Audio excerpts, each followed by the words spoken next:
You are now listening to Serious Minds RNTV with your host, Professor Griff. The call-in number is 516-654-7688.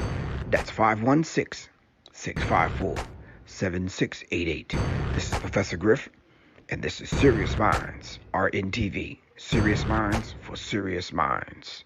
Seriously.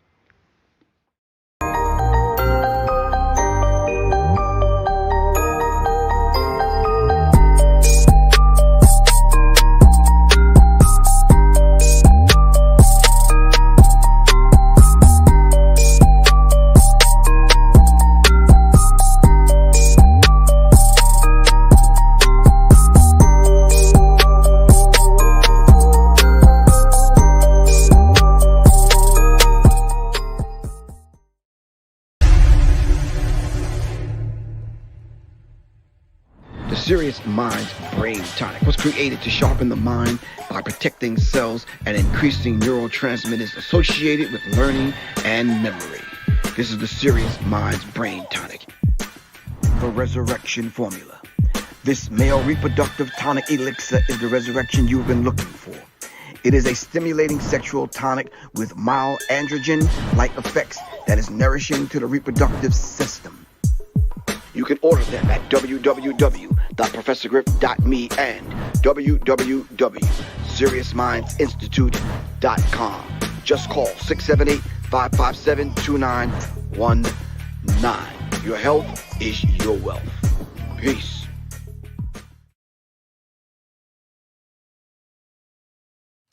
All right, greetings, fam. Greetings. How's everyone doing? Hope everyone is doing absolutely fine. All right, this is Professor Griff. Y'all already know that, though. And welcome to Serious Minds RNTV. Shout out to the fam. Shout out to everyone on IG. Shout out to everyone on Facebook. Yeah, that was a Freudian slip. Facebook, Twitter, Periscope. Where else we at, man? A couple of other places. Yeah, just shout out. Peace. Hope everyone doing all right. Quan S, what's good with you? Quan on deck. Now, Quan, you know I can't even read that fast. All right. Quan's in the building. As always, we really appreciate her hard work. Shout out to Little Goddess. Shout out to Johnny Taylor. For the people that's waiting for the newsletter, it is on the way this weekend. All right. Of course, y'all already know this is Wednesday night, where we take this business very, very serious with surviving. We have to definitely survive in real time. And I'm sure Doc is doing that. I'm sure LP is doing that. And they will be up in 1 second. Let's take care of a bit of the business first. All right. We're actually having a sale right now on the Serious Minds Brain Tonic. Serious Minds Brain Tonic. I came down on the price considerably. If you would text Serious Tonic, all right, to 678-557-2919. It's only $32 out the door. Don't worry about shipping, handling, none of that. I got y'all covered. Text Serious Tonic, not SIRIUS, the regular Serious, SERIOUS Tonic to 678-557-2919, which is my phone number. All right. If you would like to purchase it, just make sure you send that code to my phone number. And of course, this weekend I got the Resurrection pouring and shipping out this weekend. Now, y'all know y'all got to jump on the Resurrection formula quick because I sell out too fast. If you would like to advertise your business and your event right here on Serious Minds RNTV, you could do that. Send me a text message to 678-557-2919. If you're on the list to receive the newsletter, all right, you should be getting that this weekend, all right? And remember, please remember, this Sunday, all right, at 1 o'clock. All right, we're going to talk about the 7 o'clock event, but the 1 o'clock event, which is load and make ready at the Georgia firing line. All right. If you have already taken a basic class and you want to step your game up, load and make ready, hit me up. All right. The class is at 1 o'clock at the Georgia firing line. Hit me up at 678-557-2919 as I bring on my guests. Hold on for a second, brothers. I see y'all rubbing your bald heads already. Hold on for a second. Peace. How y'all doing, man? What's good? All right, Griff. Love you to life, brother. Love you to life. How you guys doing? Not bad at all. It's a beautiful thing, man. What'd you say, Griff? In Georgia is cool. The weather here in Georgia is cool. I don't know what it's looking like where you are, Mr. LP. It's great here, man. It's a little chilly, but you know, none of the hoodie hoodie and the hat can't fix. Okay. And Doc, you right near me, so you good. Oh yeah. A little rain, a little chill, but outside of that, not bad. Not bad at all. Oh, okay. All right, cool. So we're gonna dive into this subject, and we're gonna change it up tonight. I hope I'm not throwing y'all a curveball. No, we always ready. You'll sit back and watch me navigate through this thing, which is cool. I don't mind, but I'm gonna dump a lot more on your shoulders tonight. Sure. Ready for the challenge. We're always ready. So LP, me and Doc really appreciate you, man, because we up in age. We really appreciate you bringing up the rear, giving us these subjects, man, and I'm sure you don't went through it real thorough like. So this SUV driver, this parade thing that drove through doing 90 miles an hour, and you said he might have been fleeing a crime scene or a crime that he had committed, right? Yes, sir. We're going to dive into that on every level. All right, wait a minute now. Hold on. I see y'all nod your heads already, including him, on what kind of help he may need. Okay. Then along the parade route, how many different situations that we got to attend to? Right. Everyone from the little one that got hit to the grandma. Yeah. That's my curveball for tonight. Just so the people can get familiar with who y'all are, introduce yourselves, let them know your company, let them know what you do. All right? Go ahead, Larry. I'm Larry Penton. I am the founder and CEO of Penton Pending Consulting Solutions, LLC. We target and help entrepreneurs and upstart business owners do all the administrative tasks to help them build their business, start their businesses, whether it be licensing, LLCs, corporation, HR, payroll, any of the background operations that the entrepreneur may need help with, because a lot of times they just want to focus on what they do best. And so that's where we come in and say, hey, we'll take the rest. You do what you do best. Also, I am a retired firefighter paramedic. I have a current medic license in the state of Missouri. I'm here in Charlotte now. I'm also a certified Stop the Bleed instructor with stopthebleed.org. We have a partnership with my man Doc here, who's going to take it from here, and he's going to tell you what he does. Cool. Anyway, my name is Dexter Peggins. On the social media platform, I go by Doc. That's a carryover from the military. Spent 23 years in the Army as combat medic. I'm founder and also primary instructor for my company. It's called Still Standing LLC. Basically, the mission of my company is provide emergency medical training to folks in our community to empower them to be by doers instead of bystanders. Yes. Damn, that was dope. I like that. Damn, by doers instead of bystanders. Okay, listen. I'm really putting y'all on the spot right now. I'm doing this thing. It's entitled Mayday. It's in May, and just me. It may happen. It's gonna happen, but I'm gonna see how successful I am with this thing. I am bringing together the gun enthusiasts, gun club, the fire, paramedics, the first aid people, the first stop the bleed people.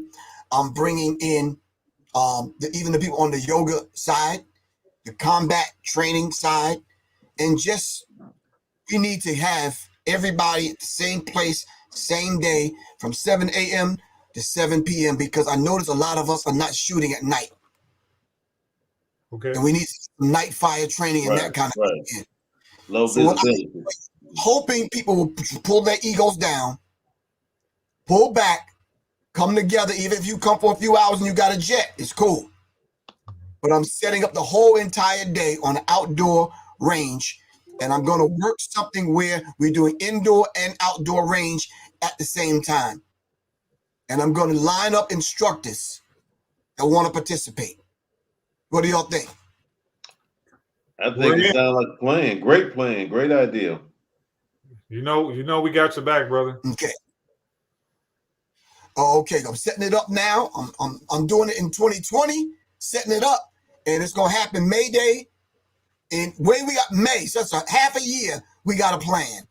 Mm-hmm. I think we can do it.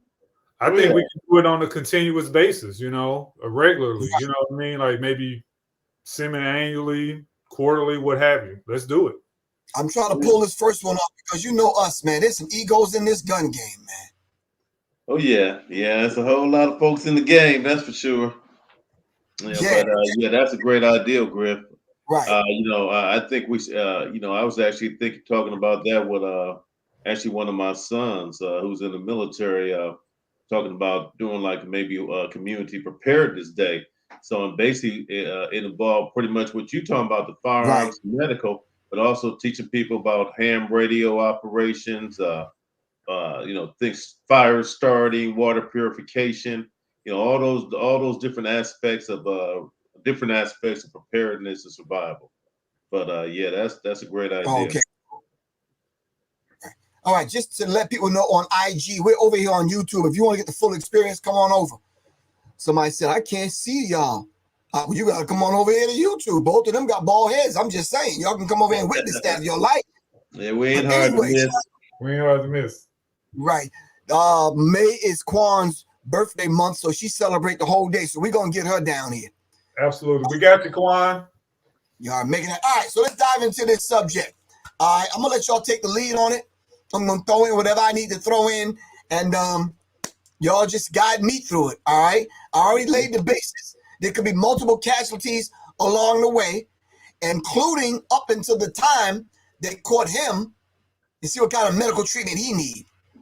Okay. You understand what I'm saying? So run me through it. You guys, run me through it, and let's just kind of do a deep dive. Okay. I would like to start this off, Larry. And I would just like to say, starting off, one of the aspects would be why was the brother fleeing in the first place? Good question. What was going on that caused him to, pretty much totally ignore, what was going around him as far as that parade, putting himself in danger, definitely putting a lot of other folks in danger. But I would just be curious as to what was going on with him that caused that action on his part in the first place. Good question. So you're saying that what kind of mental state or where was he at with his mental and what was he going through to the point where, are you saying we could have avoided that or prevented that if he would have got the necessary help if those things were in place where he lives? Well, I said that because I think you prepped the introduction. Or it was either you or Larry mentioned the fact that was a brother fleeing from a situation. I read different stories about he had some issues with some I guess his lady, his girlfriend or something, but what caused the brother to put him in that state of mind to just be that careless, doing what he did? Yeah. Right. That's why I never say I love you to death.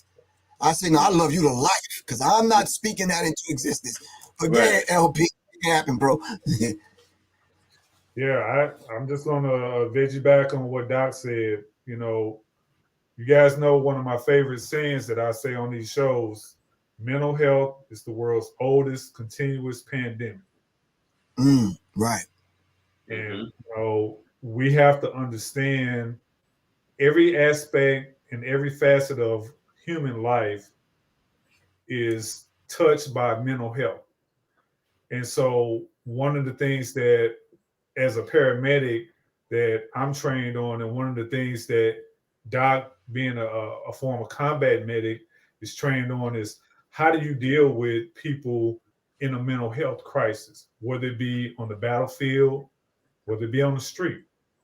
Doc, being a combat medic, his experience is dealing with those soldiers in arms who are dealing with injuries, death, and dying under fire. Same with me, instead of it being soldiers, it's regular civilians dealing with death and dying on the streets in the Metro St. Louis area where I'm from. And so when you have these situations that you're trying to help this person, whether you're trying to save their life or just bandage their wounds, you're dealing with some mental health issues, because what caused this person to be shot, stabbed, have a medical or trauma that you as the provider are treating. And so we have to really understand, and part of our training has a mental health aspect to it. Doc, you were trained in how to deal with mental health issues that you came across, and so was I. And so when I saw this story, that was one of the things that popped in my mind, because a lot of times when we hear news stories, we think, oh, this guy was just a criminal. Well, there might be more to it. And this is not to take away from the crime or crimes that he allegedly did, because you're still innocent until proven guilty. But we have to understand what got him to this point. What made him become a news story? Was it just because he didn't just barrel into these people? Something caused, it was a domino effect. And we got to get to that first domino. Right. Right. So let me ask you something. Can two occupants occupy the same space? Can he actually be, I'm not throwing this on him, a criminal and just not right in the head? Like, yeah, is that possible? I believe that I believe both things can. I'm gonna mute my microphone, guy. I gotta take this call again. I believe that both can exist. I believe that because you have cases where people have been arrested, tried, convicted for their crimes, just as much as you've had those same scenarios where they've been tried and they were found not guilty because of temporary insanity, or they were, or they got off, for lack of a better term, because they had a mental health issue that the jury saw from the evidence that was presented from both sides. So I believe both can be true at the same time. What say you, Doc? Yeah, I say, I'm not gonna.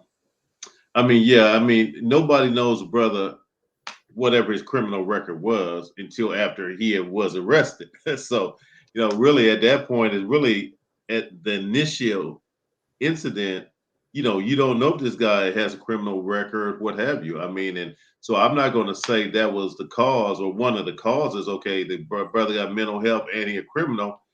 It could be a mental health and some kind of emotional trauma. If you just fell out with, you and your lady just had a situation, you really upset. So now you acting out of emotion. I mean, a lot of times, you get pissed off and, you just react. And so that could be it. That might be a cause. And then later on, of course, once they, hem them up or whatever, they say, okay, well, this brother got a background with a couple issues in the past, but nobody knew that until he got arrested. So I would not say, the fact that maybe he might have a little criminal activity in his background would be a cause of him fleeing. I think, once again, maybe it's a mental, maybe, hey, it's just an emotional reaction to an incident that just took place. So, that's the cause, but we don't really know what the cause is. But there's always a cause and effect. So as a result of his action, Right. now you got these folks dead and hurt. And that's really becomes the basis of the discussion. His his actions cause the situation resulting in loss of life, injury, and now him getting him back up in the legal system. So justice system. Right. All right. So now that he's mowed down a few people, how do we kind of, I can't even process that. You in a parade, 8, 9 people getting mowed down. Like, where do you, other than, like me personally, I'd probably be in shock. And then have to work from that point forward. So walk me through that. But let me say this before you do that. Shout out to Johnny Taylor. Thank you very much for always supporting the platform, good bro. All right, go ahead, gentlemen. Derek, you can go ahead. That scene had to be so chaotic. You know, imagine you sitting there in this parade. I believe they said has been going on for greater than 60 years. It's an annual parade. And so you got all walks of life that are sitting there and they're watching the Santa Claus and the elves and the bands and all this stuff, you know, marching down the street. And, you know, they got their hot chocolate and the water and whatever else. And next thing you know, you just see this car barreling down the parade route and running over folks. And you know, it's just, I couldn't even imagine, like, watching the news footage. And I'm just sitting there like, OMG, like, what in the hell just happened? And so imagine being there on scene. Would you say, Griff? I said you went out for a second. Oh, I was saying, just imagine being there on scene and you see this car just barreling out of nowhere while these parade participants are doing their thing, whether they are, you know, playing an instrument or they're in costume or what have you. I couldn't even imagine that. So as a bystander, I mean, even as a first responder, I would be in shock. You know, I was in shock just watching this. So I couldn't even imagine just being somebody that's actually there on scene and you see this car running into these folks. What do you do? And this is why we do what we do, teaching people how to survive in real time, because you know what I always say also, it's not a matter of if, but when and where an active violent incident is going to happen. And what are you going to do if you happen to be caught up in that madness? Doc? Yeah, for sure. You know, I mean, and so, you know, regardless of the emotion or the mental, unless the brother was, you know, flying off the cuckoo's nest or something, but you know, if it's an emotional reaction, we'll say, the end result, you know, you have total disregard for life, because watching that video, I don't know how fast he was going, but he was going fast. I mean, I'm sure y'all seen the video where that little girl was playing on the side like a little child. If she probably had stepped back maybe another foot, he would have. I mean, she would have been airborne. I mean, he would have definitely killed her because he just took off. I mean, so you know, there's really no excuse for that. I mean, and I'm sure after the fact, you know, as he emotionally gets settled or whatever's going on, I'm sure he's thinking about all of that, and of course he's going to have to deal with it. And unfortunately, a lot of times that's what happens with us. You know, we react out of emotion, and then later on we're responding out of regrets, you know, of what we caused. And so in a situation like that, yeah, that was a bad situation. You know, it didn't make any sense for whatever reason, especially when folks losing lives and people getting hurt. So yeah, that was crazy. All right. The after, I'm gonna double back, but the aftermath now. The aftermath of 8, 9 people, right? Hold on. Me. Hold on. The aftermath of 9 people mowed down. And then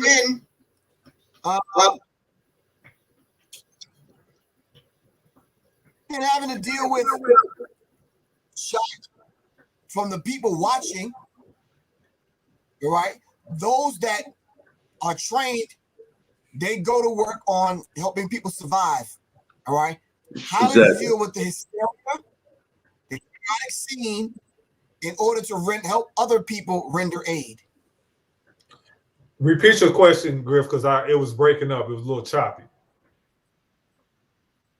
How do you begin to help people in a chaotic situation? Some people are in shock. Some people are trying to help. Some people are chasing dudes. Some people trying to do whatever.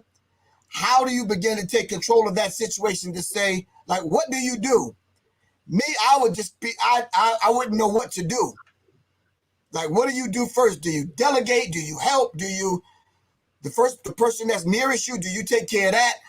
Do you, like, what is it that you do? Because it's chaotic. If I'm on that scene and I'm just there as a spectator, just like everybody else, but I'm me, the first responder that's just off duty, and that happens. So we talk about after the first 48 seconds, because it's gonna take you a few seconds to process. Oh my God, this guy just barreled into all these folks or whatever. You got a total chaotic casualty scene. Immediately my mind is thinking this is a multi-casualty incident. You know, I'm yelling and I'm grabbing my phone. Hey, someone call 911. You know, I'm on the phone calling 911. I got it on speakerphone. You know, when they answer the phone, I'm telling them, hey, you know, I'm Larry Penton. I'm at, you know, X, Y, Z, and X. There's a multi-casualty incident that just happened. There was a car that barreled through the parade. We got multiple injuries, multiple casualties, probable. You know, send everybody and their mom. You know, and while they got me on the phone, I'm going to do what we're trained is called, the letters are START, start triage, which stands for simple triage and rapid transport. And that is a system that's designed to deal with a mass casualty incident in a quick, but to the regular public, maybe not the most ideal way. But it's an EMS and a first responder, and Doc can talk about this also. It's simple triage and rapid transport. So there's 4 things that we look at, and it's a green, red, yellow, and black algorithmic basics the way that they set it up. So green, those are all your walking wounded or non-injured folks. Hey, is anybody injured? If anybody's not injured, raise your hand. So everybody that raises their hand, hey, you guys move over here because I'm going to use you to help kind of organize certain things and do certain things. All right, who has an injury? Raise your hand if you can or whatever. You know, and you start kind of going down the line, seeing what the injuries are. Okay, you got a cut, you got a broken arm, you know, you're having some chest pain, such and such and such and such or whatever. So those people will be yellow. They need to be treated, but they don't need to be transported immediately. So you go to your reds next, and those are the people who may be unconscious, who may have a bone protruding, a compound fracture, or bone is sticking out of their arm or their leg or what have you. You may have somebody that has an arterial bleed. You may have somebody that is really in an altered mental status state, having trouble breathing. So those people, they need to be treated right away, and they need to be transported ASAP. We talk about MARCH, which is the acronym that we deal with in active violent incidents or whatever. So the M is the first thing that you deal with, which is the massive hemorrhage. So if you got somebody with a massive bleed, you take care of that massive bleed. The last color is black. Those are the people that are going to be unresponsive, meaning they don't have a pulse, they don't have any respirations, they're clinically dead. There's not going to be a whole lot that you may do because you got so many people. So you'll go and open the airway, do a modified jaw thrust, head to chin lift, and if they're not breathing, you may not be able to do CPR on that person right away or those people because you got these reds and these yellows that you got to take care of.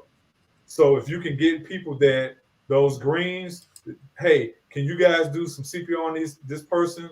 You know, while we are taking care of this bleed and we're taking care of these other injuries or what have you, that's fine. But if not, that person is going to be categorized as a dead person. And it sounds horrible. And it's like, well, how can you say that? But that's the part, and that's the point of the START triage. Doc? Yeah, pretty much kind of tying on to what Larry just mentioned.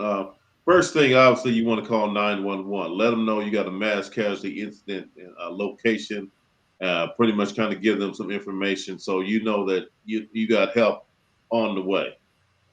Secondly, if it was me, right now at that point, I know we got total chaos.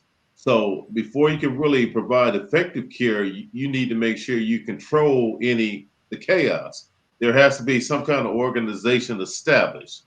So a medical person like Larry was mentioning, if they have that training on STAR triage or SALT triage or some of the other forms of triage, they would understand that concept.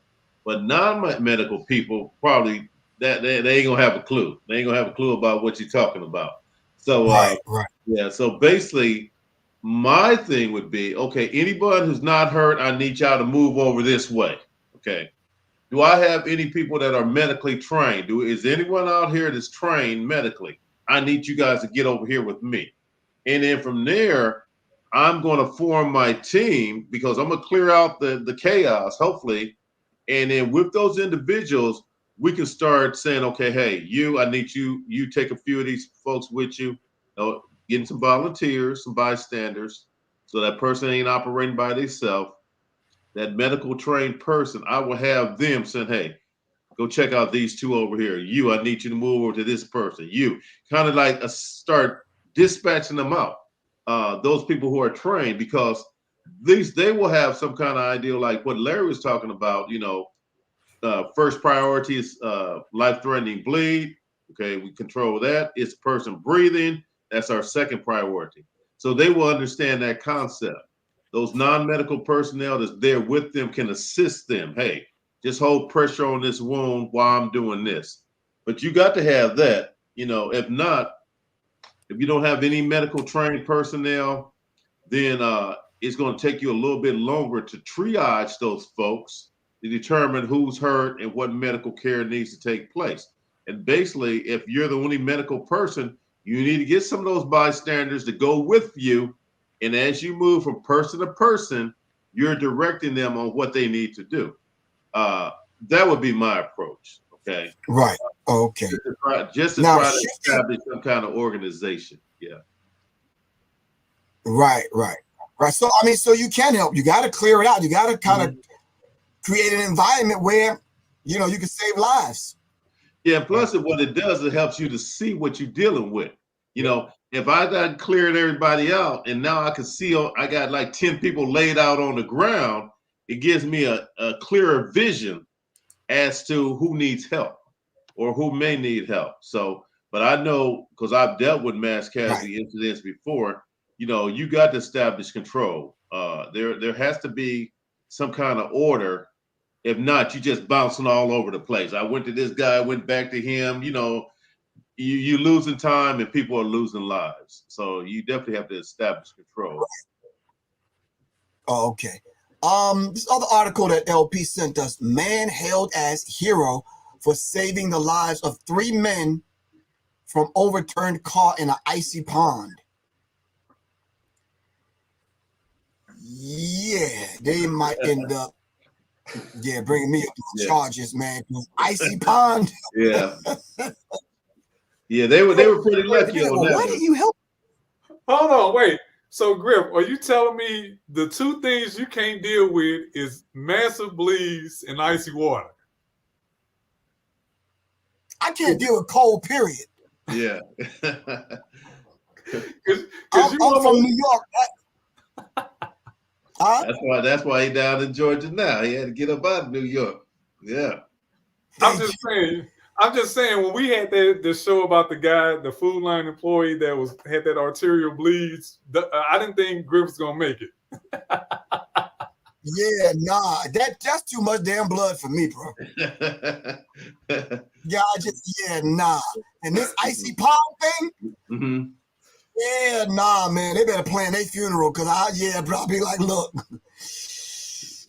okay, so he said just seeing those bodies there, I thought they were gone. They were about to lose their lives. As a man saves 3 men from an overturned vehicle to icy pond. A Nebraska man is being hailed as a hero after jumping into an icy pond to save the lives of 3 men whose car landed upside down in the icy pond and they couldn't get out.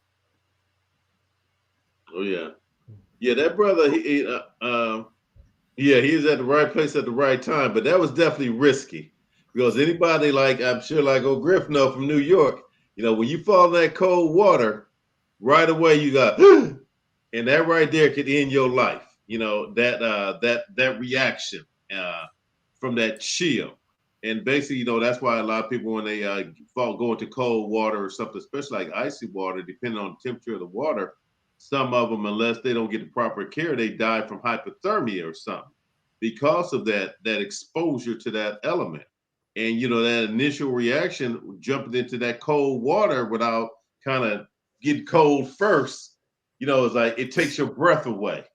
And so by him being able to do that, he was definitely a hero.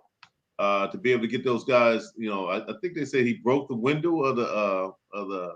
I think I've seen an article of that before. I think he might have broke the windshield or one of the windows because initially I think they was trying to open up the door and the door wouldn't open, and he's able to pull the guys through the broken window or something. Yeah, that's what they're saying in the article right now, and I'm just saying that it was a brother. Yeah. Mm-hmm. Oh yeah, he good. He must have been born in Michigan somewhere. Yeah, you a whole lot better than me. But Marvin McKinley said fishing don't get good until it's cold. Well, I guess I won't be eating no fish because I'm just saying that fish gonna be there. Yeah, me and the fish gonna have coats on. Like, yo, it ain't gonna happen. Not today. Not at all. So breaking the window, diving in, breaking the window, staying there until he feel that he can save him. How long do you stay there and risk your life? How does that happen? That guy is amazing. He put himself at risk to save other people.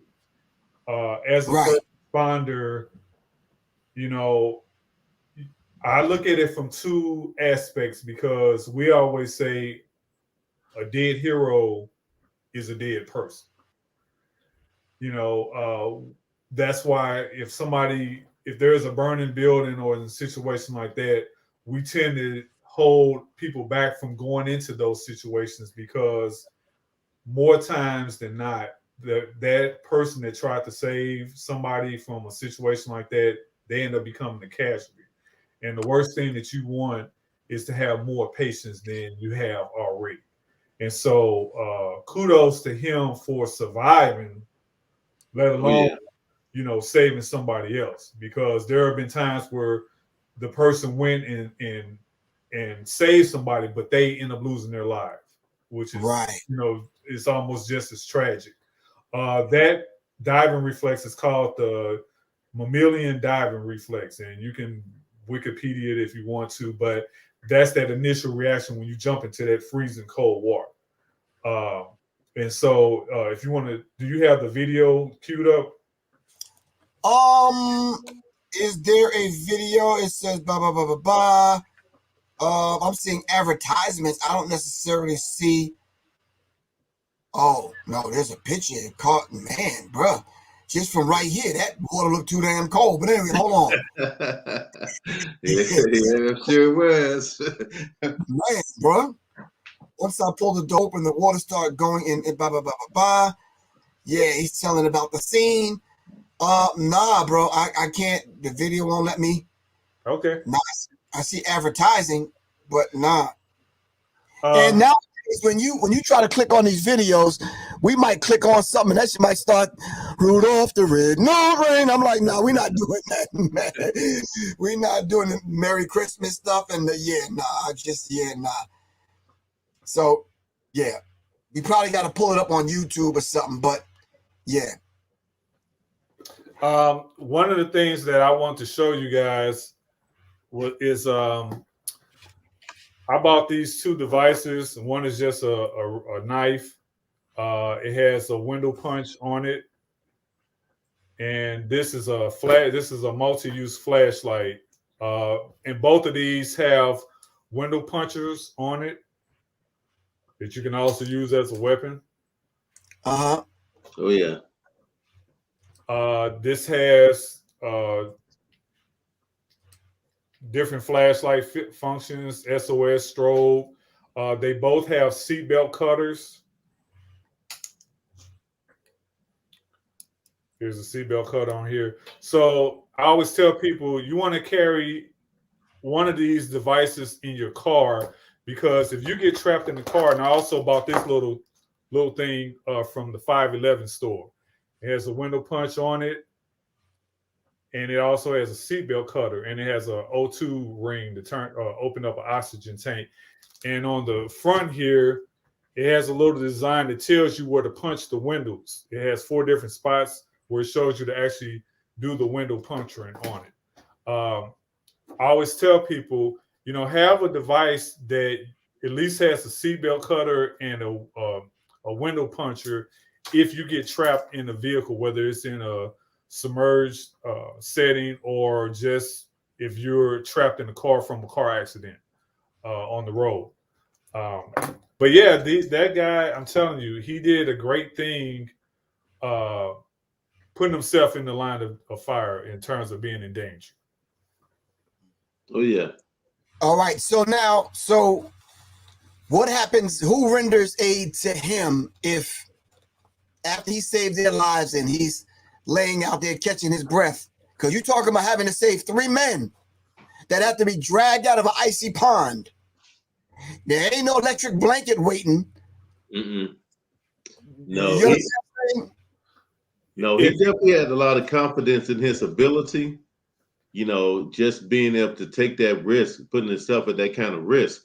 So, without a doubt, I'm sure he was a confident swimmer, probably had some kind of idea, what he needed to do as far as getting that vehicle open, getting the door open because of the pressure up against it. And that's something a lot of people don't know, or maybe they don't understand, when you go under, when the vehicle is becoming submerged, they tell you if you can, as it's submerging, let the windows down or let the window down, because once you go underneath it, that window's still open, you're trying to close and you're still trying to open the door, you're not going to be able to open the door because of the pressure from the outside. But yeah, the brother was brave. He had confidence in his ability. He was on his own once he got them folks out of the water, unless there were some other bystanders that were coming by at the time who might have witnessed the event or maybe seen that something was going on. Right. So I'm sure that's where his help came in at. Yeah, the article says I would have been like, hey, roll the window down. Like, look. That window ain't coming down. I'll call you.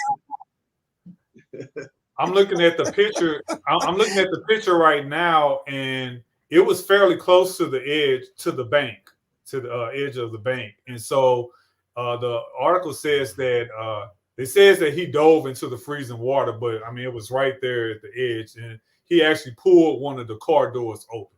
So he didn't have to do anything as far as breaking the glass. He said, once I pulled the door open, the water started going in, and the guy was coming out. So he was able to pull the 3 men out and drag them to shore. And they had no life-threatening injuries. He just said he was lucky to be at the right place at the right time. So had the vehicle submerged, or the vehicle hadn't submerged? It was like halfway under the top half. So all the posts, as we call them, I guess window level. Oh, okay. Yeah. So, but yeah, they were pretty lucky. Because a lot of times people they panic once they get in that water, especially if it's hypothermic. They panic and stuff. So one of the things that I would also say is, if you happen to, let's say, drive by, because he was walking, if you happen to drive by and you want to do what he did, the first thing that you want to do is, when you get on shore, is get them into your car, turn the heat all the way up, and like, hey, I got to get you out of all these wet clothes. So you got to strip them down, because those wet clothes are going to keep that cold temperature to your body. And so you got to get them out of those wet clothes, And in the wintertime, I always suggest people at least carry a couple of blankets or a few blankets in your car, just in case you happen to get stopped on the road for some car problems or what have you. You never know when those blankets will come in handy, especially some rescue blankets, because those are just the big foil blankets that you can put in the first aid kit. That's right. All right. So just as for what you guys do, just like LP just said, would you recommend just a short kind of list on that bag that should be in your car? We got the blanket, we got the flashlight, we got the knife that can cut the seat belts. I had to keep my cell phone charged up in case that happened and I see it, so I can call their mom or something, or just let the nearest of kin know, because I'm not diving in the pond. So what else is on that list to keep in the car? Yeah, some of those items you mentioned, like even right now, I keep a lot of those things. Well, I do keep those things in my car, especially even though we'll say like here in the South, here in Georgia, in Atlanta, people think, well, it don't really get that cold down here. It ain't got no snow, whatever. But remember a couple of years ago when we had that snowmageddon in Atlanta, and folks had to leave their cars stranded on the highway, and they was walking home. Some people stayed in their cars because they ran out of gas on the interstate. 285 was shut down. 20, it was crazy. So having something like something like that, those blankets, that's a must. To me, that's a must. Having something like the blanket, and of course those tools like your those emergency tools, like Larry was talking about, cut seat belts, bust out windows, make sure you got a good flashlight. I believe you should also have like people use like little glow sticks. You can break them, shake them up a little, and place them around your car, like the red or the green, and that indicates, like an accident or you may need help or something like that. But those types of items, and I would even say, to tell you the honest truth, I would even look at some of that a change of clothing, like in like if you got a backpack or a little bag that you keep in your car, have a set of clothing that you can change into an event. Your clothing is wet, what have you, or you have any other type of incident. But I would have what they call dry wick clothing, not the heavy cotton stuff that's going to hold water, but like the kind of athletic wear, the dry wick that absorbs moisture real quick. Little jacket, like something like you got on there, Griff, or thermos, stuff like that's just good to have in a bag in your car. Use it if you need it. If you don't need it, you got it anyway. It's just stuff that's good to have. What is this that they keep putting on the screen? VOG dot. What is that? Help me out. What's VOG? Because 2 people don't put that up already. I'm gonna say I know that FYI is for your information. It says VO. Now somebody put VOY up there. I don't know what that means. Yeah, I'm out of the loop again. LP, I'm sorry about that. Go on, bro. Yeah, I don't know. Maybe they have clarified. This flashlight that I showed you guys is called XR as in Robert, E as in Edward, X as in X-ray, S as in Sam. XREXS. It's solar powered. It also has a compass on it. Excuse me, I'm dropping stuff. It has a power bank, USB on it. I would also say keep a power bank in your car. This one is 10,000, and this one is 20,000. Let's see, 20,000 milliamps, and 20,000 milliamps, and this is 10,000 milliamps. This thing can charge and power up a device for up to like over 54 hours. It also has a built-in flashlight on it. So power bank, like you were talking about, if your car battery dies because you ran out of gas or what have you, you want to have something that if your cell phone dies, hey, you got a backup. So power banks, you can get them anywhere. You can get them at a Walgreens. You can get them at CVS. This costs, I think, under $20. You know, I got this one. My wife got it for me. It was like $25 on Amazon, the 20,000 milliamps. So keeping power banks in your car. You can get those warming packs. They're just flat little warming packs that last for maybe an hour or two or something. You can get those almost anywhere, like a Walgreens, or you can go to maybe an outdoors type store and get stuff like that. But you want to set up a first aid kit for the winter, just like you want to have a first aid kit for the summer. We did a show about what's in your IFAC. Some IFACs are going to be just for trauma-related issues, like the ones with the tourniquets and the ones with the chest seals and the ones with the wound packing gauze and the hemostatic gauze. You want to have first aid kits for winter purposes. You want to have a first aid kit for summer purposes. You want to have a first aid kit for if you go out in the woods hiking or what have you. So you want to have multiple first aid kits because you never know when you're going to run into an emergency, and those things can be the difference between life and death. In a lot of those items we talk about, if you ever, we use terms in preparedness, when we talk about emergency preparedness and stuff like that. You hear people talking about what they call bug out bags, bug in bags. And the particular, like what we're talking about now, like something you might keep in your car, that might fall in the category of what we call a get home safe bag. And that is where, a situation is happening where now you need certain items that, say if your car was inoperable, you had a situation like what we're talking about where you need certain items depending on the climate, the element, what have you. Those are the same types of things you would have in your get home safe bag. Wet weather gear, good flashlight, change of clothing, Right. Things of that nature. Things that's going to make you better prepared to deal with the aftermath of that particular event. I would also, Right.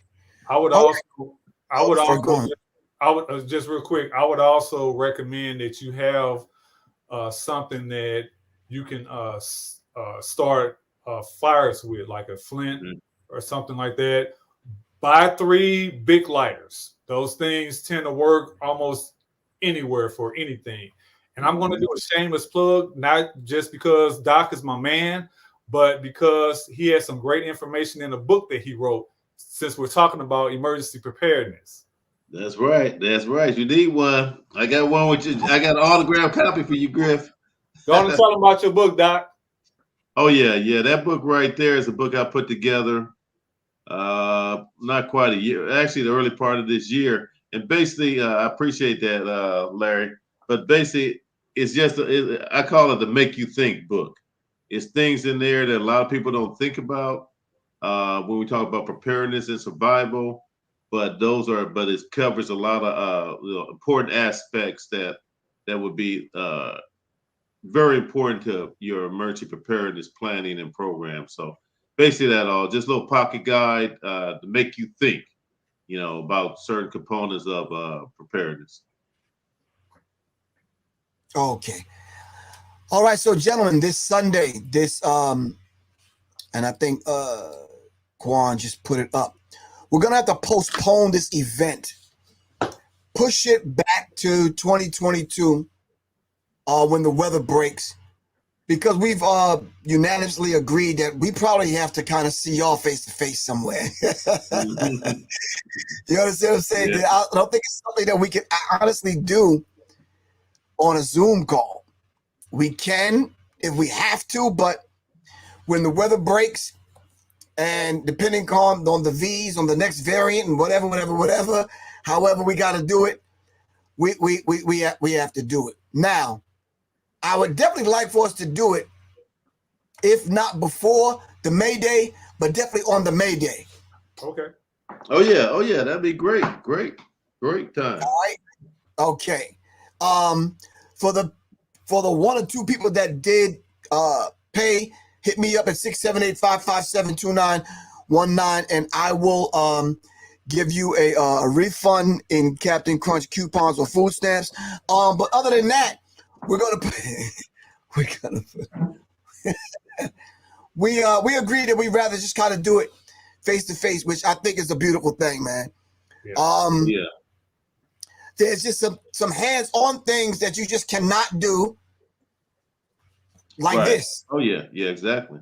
I mean, you might get a visual ideal, but there's nothing better than hands. You know, certain types of training, it needs to be hands-on. I mean, I can look at it all day long, get the concept in my mind, but when it's time to actually apply it, I'm missing something. You know. Right. Okay. The other thing, Doc, you got to let me know when your next class is after January 5th. I'm definitely coming to your class because I've taken a CPR class, basic first aid, about 5 times in my life. But that is a perishable skill. You got to stay on that and just get refreshed. And I need that refresher class. I got all right. As long as you let me know it's safe to come to that spot over there, I'm good. It's good. It's good. All right. Yes, indeed. Actually, I got a class. All right, cool. But yeah, I'll hit you up on that. But I'm looking at around January. Well, it definitely been a January time frame. Yes. All right, cool. So let the people know who y'all are, what y'all got going on. And as we take our last bow out of this one, you understand what I'm saying? It's been an interesting conversation. There's some very, very good information. Now, you're going to make me have to go outside right now and look at my trunk because a lot of times, you know, you moving and grooving, you're not thinking. So let me think. I got to have, you know, a raincoat. I got to have, you know, the jumper cables. Make sure I got to get that flashlight that LB talked about. I got to go look at my trunk immediately. That's right. That's right. Let the people know. All right. All right, Larry. You can reach me at my website, www.pentonpending.com. That's P as in Peter, E-N as in Nancy, T as in Tom, O-N, P as in Peter, E-N, D as in David, I-N-G.com. All of our social media links are on that site. Our phone number and contact information are on there also. If you want additional training as far as the Stop the Bleed, I got to update our site for that information because we're starting to get into more training on that as far as active shooter incidents, Stop the Bleed, and what have you. And that's in partnership with Doc also and his company. Go ahead, Doc, because we're actually working on a project that we want to take nationwide on these active shooter / hostile events or active violence events, where we're getting into these schools and teaching them, because I'm telling you, that incident that happened that we talked about last week in Michigan, these schools aren't ready. They just aren't. Yeah, everybody's on pins and needles now. And it's almost like we're holding our breath, waiting for the next one. Oh, yeah. Yeah, so like Larry was saying, you know, trying to do some partnership with Larry and also with Griff as well. Looking at the ideal of doing obviously some road shows with the firearms training and the medical training, but also doing some active shooter training. A lot of times when stuff like that happens, I call it being reactive. That instead of being proactive, people react or knee jerk. It's almost as like not important that something happens. And unfortunately, we know it's always important. But anyway, you can follow me on Instagram at steel.standing, STEEL.standing, STANDING. On Instagram, got a lot of training information there. Probably my next class is probably going to be sometime in January in the Atlanta area. So, if you're interested to get some Stop the Bleed training, just hit me up. My website is www.steelstandingllc.com. I normally have class information on there, and also I have a couple. If you're looking for a good, matter of fact, if you're looking for some good, it's Christmas time, holiday season. You need a good stocking stuffer. Now's a good time to get those medical kits, those IFAKs, those trauma medical kits. Go to my website, www.stillstandingllc. Order you a IFAK for those loved ones in your family, people you care about. Get all of them one. I got them available, and got some with your name on it. That's it, Griff. That's all I got. All right, really appreciate it. All right, cool. I got to get your book, and yeah, even with the book situation, we'll just do a deep dive on one show, and we'll piece it apart and go through it, man. All right, I'm gonna put one in the mail to you tomorrow, Griff, because I already got your address. So, yeah. I really appreciate that. All right, gentlemen, I really appreciate you guys. All right. All right, no doubt. All right, y'all take care. Peace. Doc and LP. Peace. All right. Till next time. All right. Doc and LP on deck yet again, making it happen on Serious Minds RNTV every Wednesday night. We kind of make it happen and give that kind of information dealing with first aid, CPR, stop the bleed, that kind of thing. I know a lot of people are arming themselves either with knives, guns, mace, whatever. All right. Get training. You don't have to buy the latest gun that's out. All right. Get you some ammo and get you some training. All right. Get you some ammo and get you some training. I'm going to say it one more time. Get some ammo and get you some training. And I'd say, let me say, get you some training first, because, yeah. All right. Definitely see Doc. Definitely see LP when we come to your hood. All right. So we can definitely kind of put some things in place in case we find ourselves in these kind of situations. All right. This is Professor Griff. I'm out of here. Love y'all to life, family. All right. This weekend, fam, I am doing, listen, y'all definitely got to make it happen this weekend. Load and make ready. Just load and make ready. And y'all know starting January 9th, I am doing this, developing an urban tactical mindset. It's an online course, and then we're doing some in-person stuff. All right. It's Professor Griff. I'm out of here. Peace, fam. Peace.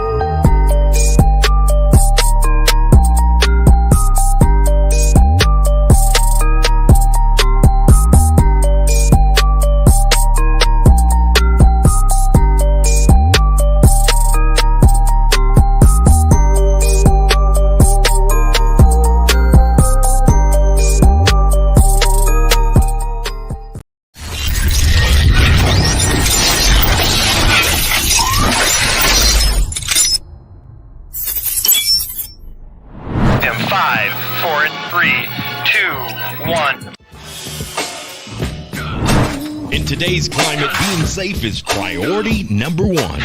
With crime on the rise, we're all left with this magical question: how can I be safe and protect my family? Well, Professor Griff is offering a course that's similar to laser tag, but it's for adults.